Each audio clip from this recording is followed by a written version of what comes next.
So class, I hope अभी तक significant figure सब समझ में आ गया होगा. This is a small topic left. This rule for determining.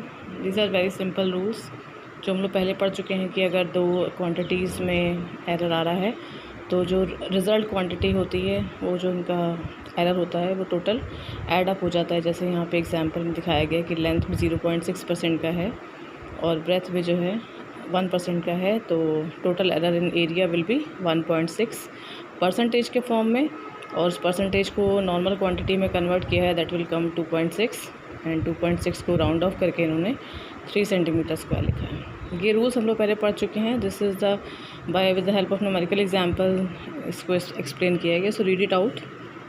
If you have any problem in any line or in any terms you can ask me. So now today we move to the next topic, that is dimensions of physical quantities. Dimensions बेटा पहले भी बता चुकी हूँ मैं. dimensions क्या होती हैं वो फिर देख लीजिए अपनी बुक के हिसाब से. The nature of physical quantity is described by its dimension. All the physical quantity represented by derived units can be expressed in some terms of some combination of 7 fundamental और base quantities. आपको मैंने पहले भी बताया था कि दो तरह की होती हैं. एक होती है फंडामेंटल यूनिट्स होती हैं और एक जो है वो डिराइव्ड होती हैं यूनिट्स. ठीक है. फंडामेंटल यूनिट्स जो बेसिक यूनिट्स यानी अकेली एग्जिस्ट कर सकती हैं, दैट इज़ आपकी लेंथ है, टाइम है, मास है. ठीक है. ये सब अकेले एग्जिस्ट कर सकती हैं. दीज आर फंडामेंटल क्वांटिटीज़, और इनकी हेल्प से जो हम नई क्वांटिटीज़ निकालते हैं दैट इज़ डिराइव्ड क्वांटिटीज़.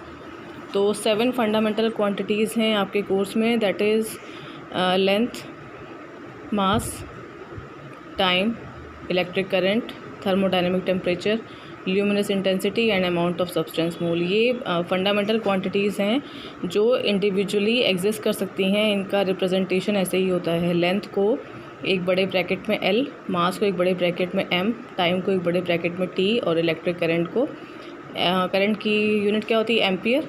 सो एक बड़े ब्रैकेट में A. थर्मोडायनेमिक टेम्परेचर है तो केल्विन. ठीक है. Candela, intensity, amount of substance mole. ठीक है. तो ये आपकी फंडामेंटल क्वांटिटीज़ हैं. The dimensions of a physical quantity are the powers to which the base quantities are raised to represent that quantities. अब इनकी जिस हिसाब से इन पे पावर आती है तो हमें पता चलता है कि वो किस क्वांटिटी को रिप्रेजेंट कर रहा है. फॉर एग्जांपल जैसे देखिए इसमें वॉल्यूम की बात की गई है. तो वॉल्यूम पता है ना वॉल्यूम क्या होता है, length into breadth into height. चाहे हम क्यूबॉइड की बात करें, किसी भी की करें, तो हमें ये पता है कि उसमें 3 टाइम्स लेंथ की बात आएगी, यानी कि पावर कितनी हो गई, 3. So the dimensions of physical quantity are the powers to which the base quantities are raised to represent that quantity. यानी कि ये जो फंडामेंटल क्वांटिटीज़ है, ये जितनी क्वांटिटी से रेज कर जाती हैं तब वो डिफ़ाइन करती हैं डिराइव्ड क्वांटिटीज़ को. यहाँ पे इन्होंने लेंथ की बात की है. ठीक है. अब यहाँ पे लेंथ की कितनी पावर हो गई, वॉल्यूम में L³ आ गया. अब यहाँ मास नहीं है तो मास का 0 हो गया. टाइम नहीं है तो टाइम का 0 हो गया. ठीक है. नेक्स्ट देखिए यहाँ पे इन्होंने फोर्स को निकाल के बताया है. Force is mass into acceleration. जानते हैं ना F=ma होता है. तो मास को आप रिप्रेजेंट करेंगे m से, और एक्सीलरेशन क्या होता है, velocity upon rate of change of velocity. Velocity is distance upon time. यानी कि 2 टाइम हो गए और एक L हो गया.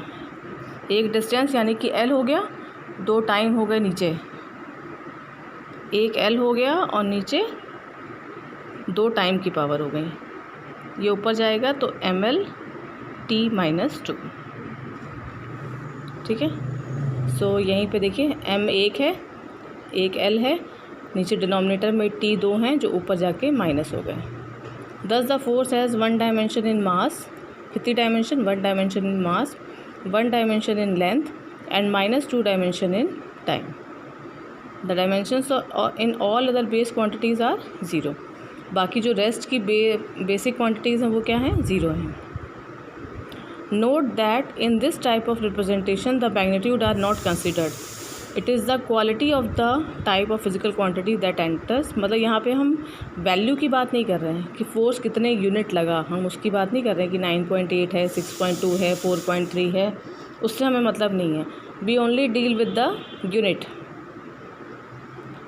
Thus, a change in velocity, initial velocity, average velocity, final velocity, speed are all equivalent in this context. अब यहाँ समझ में आ गया होगा, जब हम यूनिट की बात कर रहे हैं हमें ये फ़र्क नहीं पड़ रहा है कि वैल्यू कितनी है, डायरेक्शन क्या है, और किसी चीज़ से मतलब नहीं है. We only deal with the unit. तो चाहे हम वेलोसिटी की बात करें, इनिशियल वेलोसिटी की बात करें, एवरेज वेलोसिटी की बात करें, फाइनल वेलोसिटी की बात करें या स्पीड की बात करें, सब की यूनिट यही होगी. वेलोसिटी की यूनिट क्या होगी? Distance upon time. Distance is l and time is t. So unit क्या हो गई? LT-1. तो स्पीड की भी यही है, ठीक है, डिस्टेंस अपॉन टाइम यानी कि l अपॉन t. वेलोसिटी की भी यही है, एवरेज वेलोसिटी की भी यही है, इनिशियल वेलोसिटी की भी यही है, फाइनल वेलोसिटी की. वैल्यू अलग हो सकती है, वैल्यू अलग होगी, लेकिन यूनिट जो है वही रहेगी, दैट इज़ LT-1. ये देखिए l अपॉन t यानी LT-1. ठीक है, इतना समझ में आया. ये था डायमेंशंस क्या होती हैं फिजिकल क्वांटिटीज़ की. नेक्स्ट है dimensional formula and dimensional equation. The expression which shows how and which of the base quantity represent the dimension of physical quantity is called the dimensional formula. ये जो आपका निकल के आता है ये आपका कहलाता है डायमेंशनल फार्मूला. जैसे यहाँ देखिए, यहाँ पे वॉल्यूम को हमने कैसे बताया? L3. ठीक है, तो यहाँ पे L तो क्यूब है, M नहीं है तो M को 0 ले सकते हैं, T नहीं है तो 0 ले सकते हैं. तो ये आपका क्या हो गया? Dimensional formula of volume. यहाँ देखिए स्पीड और वेलोसिटी का हमने क्या निकाला है? LT-1. यानी यहाँ पे M नहीं है तो M 0 हो गया, तो M 0 LT-1. This is the dimensional formula of speed या फिर वेलोसिटी. इसी तरह से एसिलरेशन का निकाल के देखिए. एसिलरेशन क्या होता है? Acceleration is velocity upon time. ठीक है, तो वेलोसिटी की क्या निकली? LT-1 ये निकाली है ना, और टाइम की T एक और है तो ये भी ऊपर चला जाएगा, तो LT-2 यानी M 0 LT-2. This is the dimensional formula of acceleration. ये देखिए is the dimensional formula of acceleration.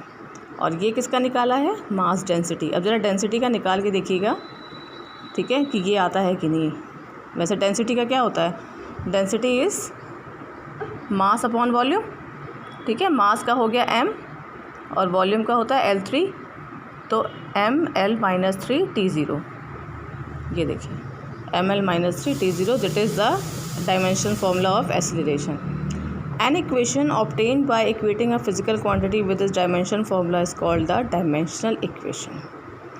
अब ये डेफिनेशन ज़रूर याद रखिएगा. An equation obtained by equating a physical quantity with this dimensional formula is called the dimensional equation of the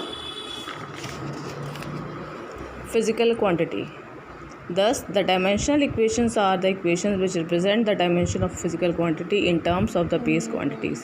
अब यहाँ देखिए, यहाँ पे ये डायमेंशनल इक्वेशन वॉल्यूम की लिखी गई है. Volume can be written as M0 L3 T0. So this is the dimensional equation जब आप सामने इक्वेट करके लिखते हैं. This is the dimensional equation of velocity. ये खाली फार्मूला है, और ये किसका फार्मूला है? जब सामने वो इक्वेट करके लिख देते हैं, so it represents the dimensional equation. Difference समझ में आ गया. जब हम खाली इस टर्म की बात करते हैं तो this is known as dimensional formula, और जब हम उसके सामने वो क्वांटिटी लिख देते हैं जिसको वो रिप्रेजेंट कर रहा है, ये वॉल्यूम को रिप्रेजेंट कर रहा है, ये वेलोसिटी को रिप्रेजेंट कर रहा है, ये फोर्स को रिप्रेजेंट कर रहा है, ये डेंसिटी को रिप्रेजेंट कर रहा है, तो जब पूरी कंप्लीट फॉर्म में लिख देते हैं तो it known as dimensional equation. The dimensional equation can be obtained from the equation representing the relation between the physical quantities. ठीक है, इतना समझ में आ गया.